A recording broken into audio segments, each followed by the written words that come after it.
So we have Pooja Shimpi with us, who is the founder and CEO of SyberNow, and we have a few security related questions from Pooja Shimpi. Hello. We just wanted to understand that how do you think that the companies are going to get impacted in the coming times? Like, what are the trends going to be in the coming year of 2024 in terms of cybersecurity? Sure, Ishita. I will say that artificial intelligence is getting used and adopted by individuals as well as organizations. So definitely, we will be seeing a lot of usage in artificial intelligence and then associated threats with it. Then, in trends perspective, I will also say that quantum computing is again in the talks in the media and everything, and everyone is waiting what will happen once the technology is there, which will be able to break the existing encryptions, right? And again, then a lot of ransomware attacks are predicted. So these are the top trends I can. What do you observe that the current challenges for multiple organizations in India face in terms of cybersecurity? Okay, so specifically in India, again, I will go back to artificial intelligence. Along with the world, India is also adopting the use of artificial intelligence. And in terms of challenges, I would say that are we prepared totally to use it? Because do we have the resources who can manage and handle the threats associated with artificial intelligence? And do we have in overall in cybersecurity itself, so do we have enough skill sets? And also, are we prepared in terms of if suppose the ransomware attacks is happening, or when we talk about general public, how aware are are they getting any right amount of security awareness trainings or not? So definitely those are challenges. Thank you. Another thing I wanted to ask was like, for example, you were talking about skills and training. So, how do you think skills like training of employees in terms of cybersecurity is going to help? And what are the factors are going to enhance cybersecurity amongst companies and growing enterprises in India? Okay, so definitely. So organizations are investing a lot when it comes to technology or uplifting their existing processes. But are we doing enough when it comes to providing the right amount of training when it comes to the end user? So they are the firewall of an organization. And if we equip them with the right training, cybersecurity training, not just awareness, but also mindfulness, because awareness tells us what to do and what not to do, and it's not enough, right? They have to be mindful, and we have to uplift and elevate the security culture of an organization. So with proper training and security exercises, tabletop exercises, resiliency planning in place will definitely uplift the posture in India. One more thing was that how do you think laws in India are working, and they need to change also? Like, there are a few laws in place, and there are a few laws that need to be in place just like the other countries, so that India can also have like better cyber security. And how do you observe this as a media agency? Like, how do you think you should be like having more powers in terms of laws in India?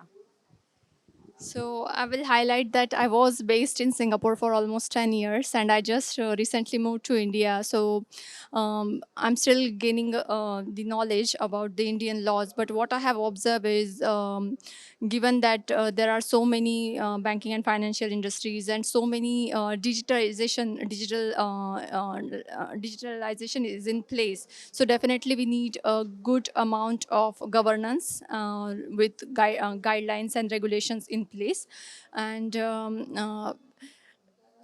means what I have observed in Singapore, so they have very stringent laws which helps to safeguard the entire nation, and we definitely need it.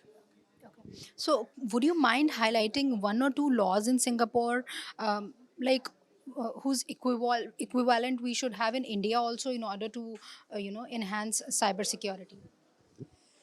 So again, it's a broad question, but on top of my mind, I can say that we have something called Monetary Authority of Singapore guidelines, which covers so many aspects of cybersecurity when it comes to defending your organization. So in India, I believe there are existing laws, and with DPDA, we are also covering the privacy aspect, which is very good thing.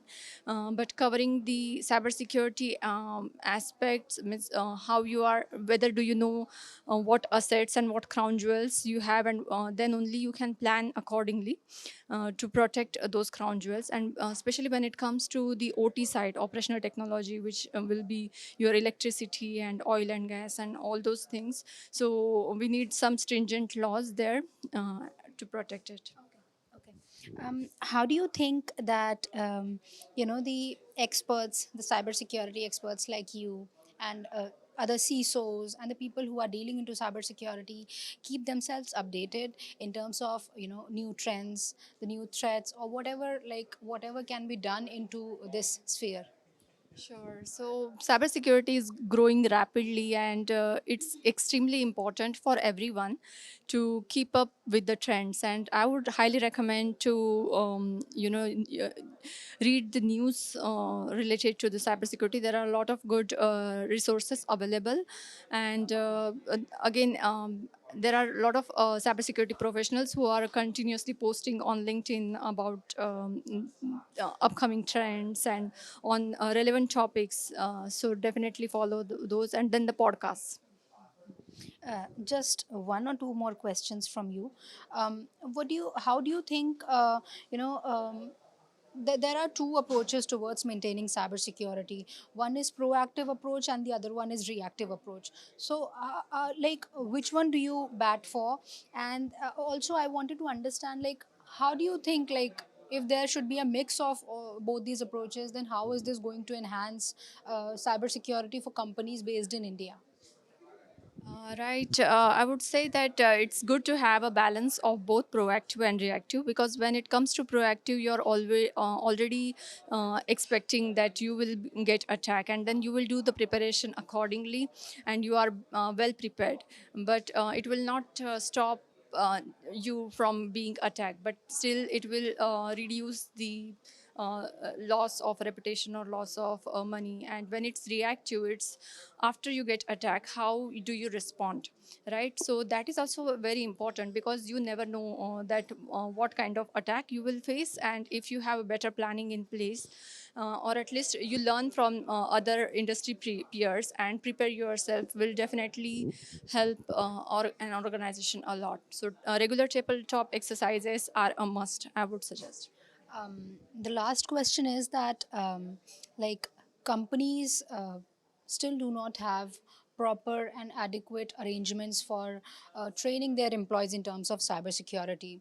Apart from training the employees, what all other things, along with training the employees, what are the other things that companies should focus on to make their employees more resilient? Because we read a lot of articles which highlight how data breaches can be caused by employees of a company.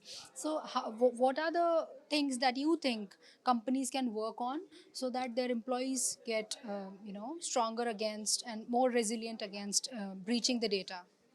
So what I have observed is mostly companies are active in the month of October, which is Cybersecurity Awareness Month, and that's it. After that, they are not that engaged when it comes to providing training.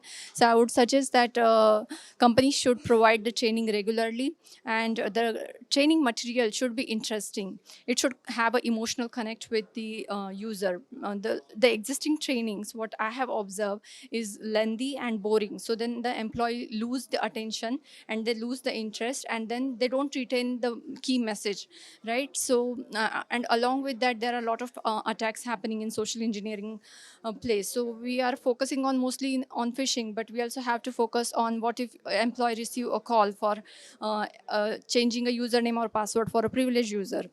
Take a recent example from the US Vegas casino, MGM Resort, right? A 10-minute social call has costed them hundred millions of dollars. So it's extremely important that you provide a variety of training with a short videos and films, and then also provide a diversified training. So diversified training will be also really helpful. Thank you so much.